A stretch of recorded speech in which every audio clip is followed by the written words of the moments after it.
انگوٹھی میں پڑھی گئی 1000 رکعتوں سے افضل ہے جو بنا عقیق کے پڑھی جائے.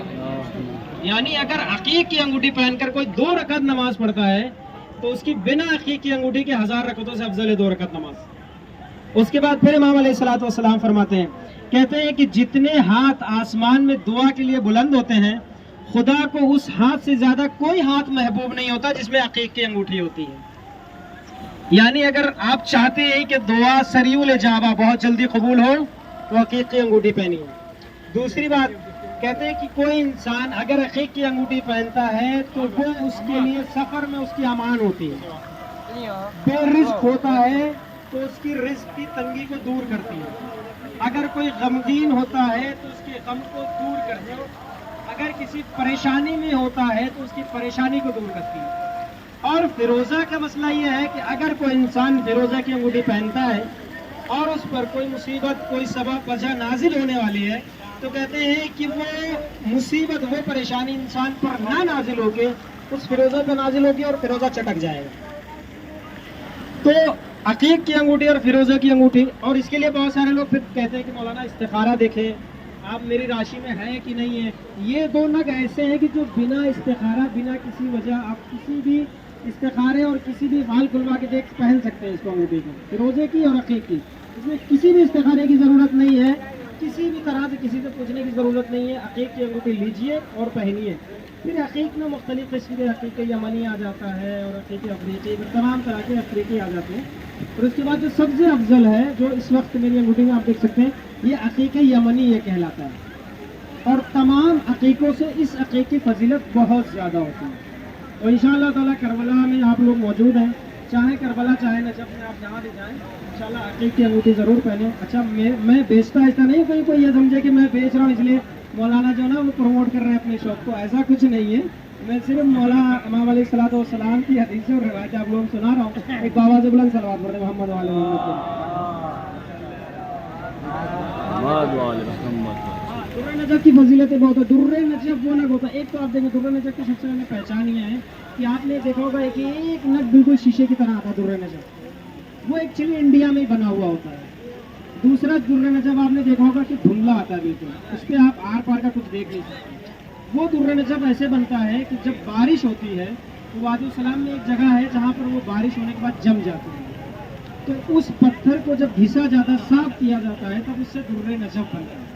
درہ نجف کو پہننا ہاتھ میں بہت زیادہ ثواب رکھتا ہے کیونکہ مولا کائنات سے منسوب ہے. اور بہت ساری فضیلتیں بہت ساری عقیقوں کی اور بہت سارے نگوں کی ہیں. بہت سارے نگ ایسے ہیں کہ اگر آپ پہنے تو ایسا ہو جائے گا، نہیں پہنے تو ایسا ہو جائے گا. بہرحال وہ تھوڑی ڈیپ بحث ہے، انشاءاللہ کبھی موقع ملا فرصت سے 1-2 لوگ بیٹھے ہو تو سنا سکتے ہیں، ورنہ مجلس بہت زیادہ لمبی ہو جائے گی اور کہیں کوئی باہر کا سن رہا ہو تو میرے لیے مصیبت اور ہو جائے گی کہ مولانا تو اپنی دکان پروموٹ کر رہے ہیں، ایسا لگ رہا ہے کہ نگک بیچتے. تو بھیا میرے پاس نگک کچھ بیچنا نہ میں بیچتا ہوں اور نہ میرے پاس ہیں. تو آپ لوگ چاہے نجف چاہے کربلا سے جہاں سے آسانی لگے وہاں سے آپ لوگ خرید سکتے ہیں. ایک بابا سے بلند صلوات سے سہارا دیتے ہیں محمد والے محمد.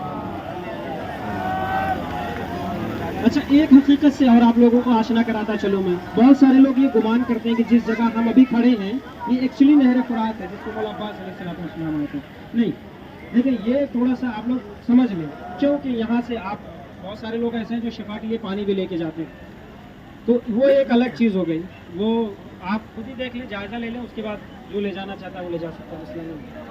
ایکچولی جو نہر فرات تھی جس کو نہر علقمہ کہا جاتا ہے، جو مولا عباس کے بازو کی آپ نے زیارت کی نا، اس کے بیک سائڈ تھی جو کسی سبب وجہ کے بند کر دی گئی کیونکہ بہت زیادہ قریب تھی. زائرین کا مسئلہ بڑھتا رہا اور آہستہ کر کے وہ ختم کر دی گئی.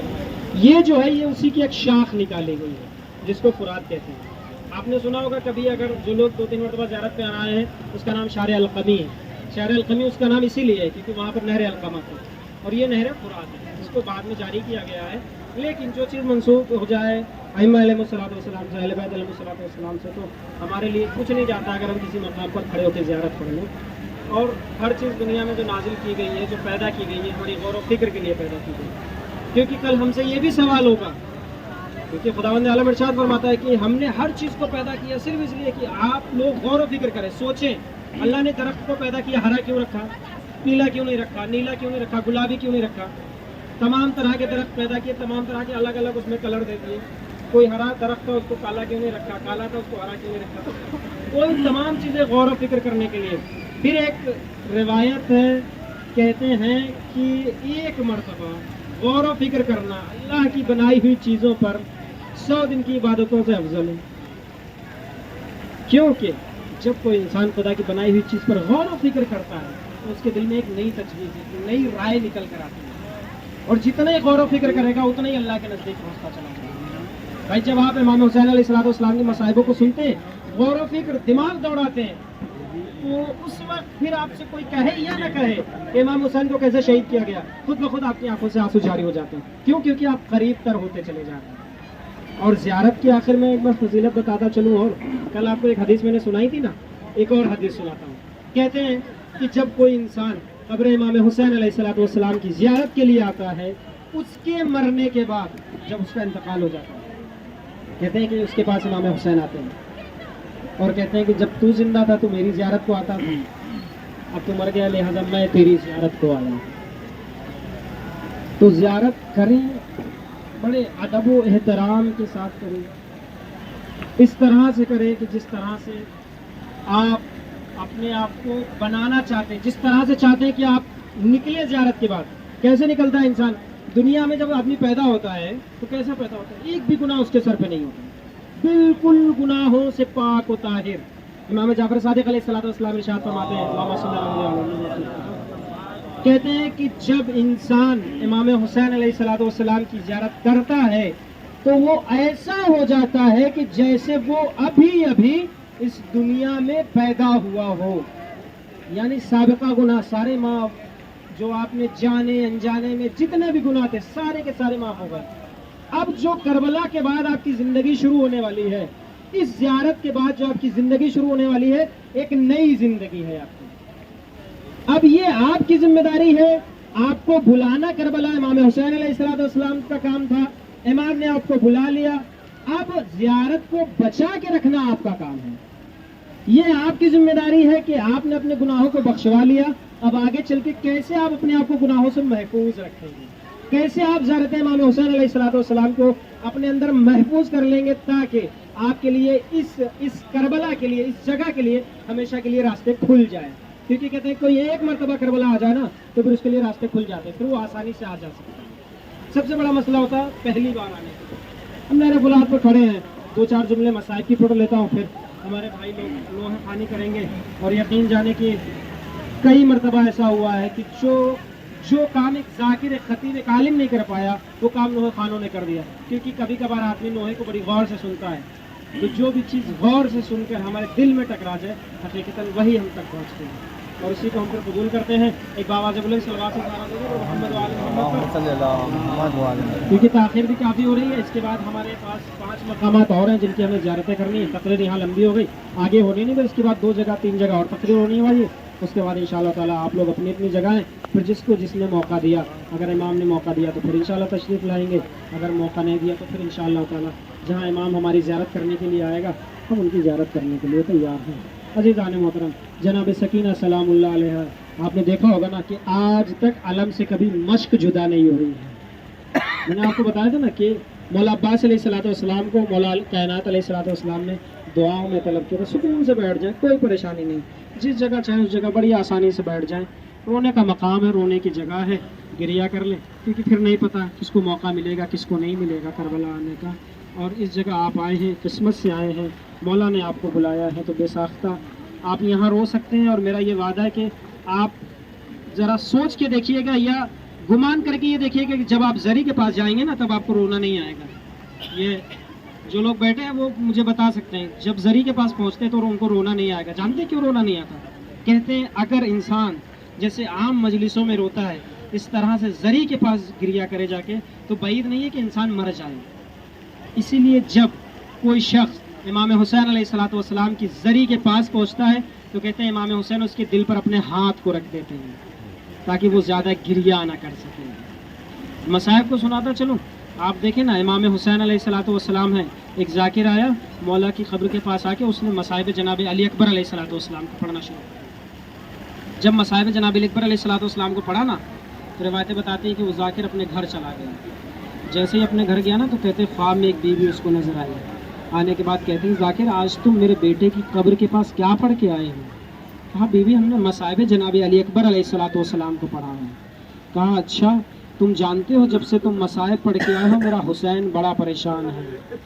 میرا حسین بار بار اپنی قبر سے اٹھ کے کہتے ہیں اماں میرا کڑی الجوان اکبر، اماں میرا کڑی الجوان اکبر. اے ذاکر میرے حسین کو چین نہیں مل رہا جب سے تو نے مصائب علی اکبر کو میرے لال کی قبر کے پاس پڑھے ہیں، جب سے میرا لال سکون و چین سے نہیں بیٹھا. کہتے ہیں کہ ایک ذاکر آئے دوسرے، انہوں نے آ کے ذریعے کے پاس جناب علی اکبر کے مصائب پڑھے. آ کے خادم نے فوراً روک دیا. روکنے کے بعد کہا کہ اگلی بار سے یہاں پر مصائب جناب علی اکبر کو نہیں پڑھنا. کہا گیا کیوں؟ کہا اگر تم مصائب علی اکبر کو اس جگہ پڑھو گے تو بعید نہیں ہے کہ پوری کربلا خون میں تر ہو جائے. ہائے کڑی الجوان علی اکبر. امام سنبھالتے تو کس کا غم سنبھالتے؟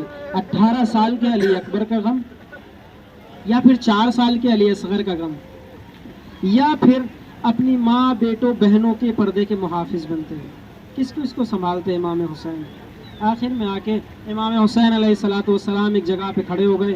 کھڑے ہونے کے بعد کہتے ہیں حل من ناصر ینصرنا، کیا ہے کوئی جو میری مدد کرنے کے لیے آئے؟